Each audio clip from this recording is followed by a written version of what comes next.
Ito na nga mga chong, marami tayong PB updates.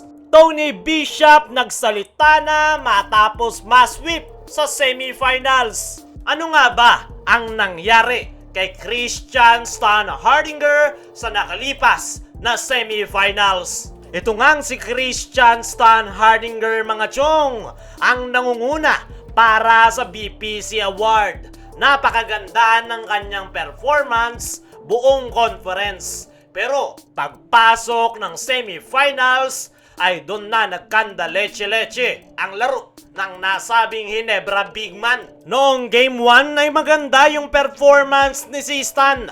Meron siyang 21 big points at 11 rebounds. Yung problema kay si Stan ay ang kanyang crucial turnover na naging dahilan ng kanilang pagkakatalo. At mukhang hindi nga nawala sa isip yan ni Christian Stan Hardinger dahil noong Game 2, nakapagtala lang ito ng 9 points at sa kakatapos lang na Game 3 ay meron lang siyang 10 points. Mukhang nawala nga sa focus itong si Christian Stan Hardinger dahil sa kanyang mga crucial turnovers sa kanilang mga nakalipas na laro. Sa katunayan, sa kakatapos lang na Game 3 ay crucial turnover ulit ang naipakita ni si Stan sa dying seconds ng laro kung saan pwede pa sana silang makapuwersa ng overtime. Ang kaso nga lang nagkamali ng pasa si Stan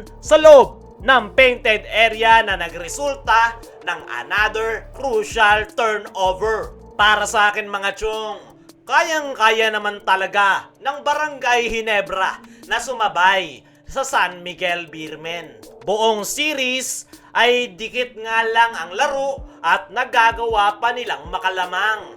Yung problema lang talaga ng koponan ni Coach Tim Cone ay yung kanilang mga turnovers, kaya sila nagko-collapse. Gaya nga ng sabi natin sa nakaraan nating video na si Christian Stan Hardinger ang kailangan ni Coach Tim Cone para makuha ang panalo kontra San Miguel Beermen. Kapag maganda ang pinakitang laro ni si Stan ay malaki ang chance nilang manalo. Pero kapag hindi maganda ang kanyang naipakita, which is yun ang nangyari, ay hindi nila makukuha ang panalo. Ayon nga sa mga source, ay buong semifinal series ay dismayado si Christian Stan Hardinger.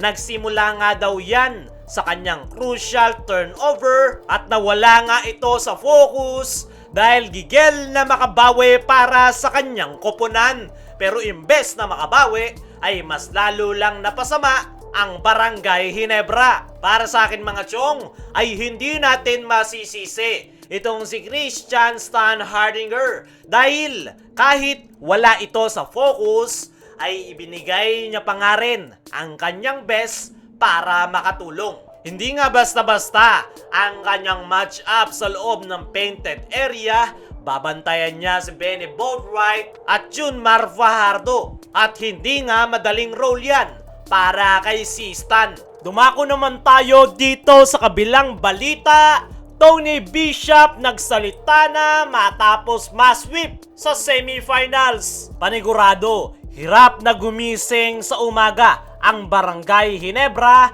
matapos ang bangungot na ibinigay sa kanila ng San Miguel Beermen sa semifinal series. Pero ang kanilang import na si Tony Bishop ay mukhang makakatulog pa ng mahimbing sa gitna ng maraming komento patungkol sa kanya na hindi siya karapat-dapat nakapalit ni Justin Brownlee. At ayon niya mismo kay Tony Bishop ay wala nga daw siyang pake sa mga sinasabi sa kanya.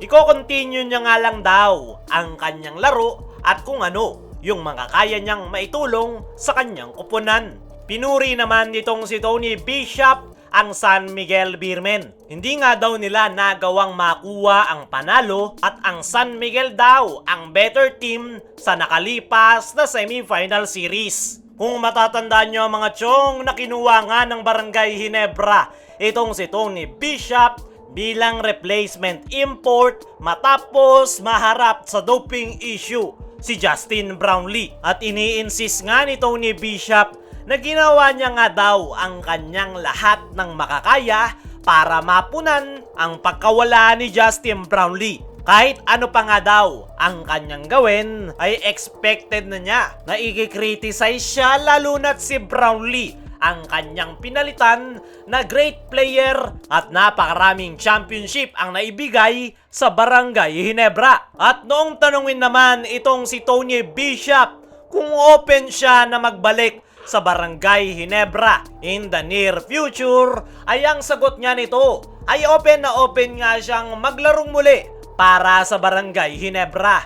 Meron na nga daw siyang chemistry kasama ng Barangay Ginebra players, kaya kung tatawagin nga daw ng Ginebra ang kanyang pangalan para sa Governors Cup, ay ready nga daw siya na maglaro. Dagdag pa nitong si Tony Bishop ay sa Governors Cup daw talaga fit ang kanyang laro. Alam na nga rin daw niya ang sistema ni Coach Tim, kaya nga daw siya ang fit na import sa Ginebra sa paparating na Governors Cup. Pero ayon naman mismo kay Coach Tim Gone, ay si Justin Brownlee pa nga rin daw ang kanilang priority as an import. Alam nga daw yan ni Tony Bishop. Once nga daw na maging okay na si Justin Brownlee, ay ibabalik nila itong muli sa kanilang lineup. Pero kapag hindi pa rin okay si Brownlee, ay baka nga daw si Bishop pa rin ang import ng Ginebra sa paparating na Governors Cup. Ano sa tingin nyo mga chong? Agree ka ba na si Bishop ulit ang maging import ng Ginebra next season? I-comment mo lang dyan sa ibaba.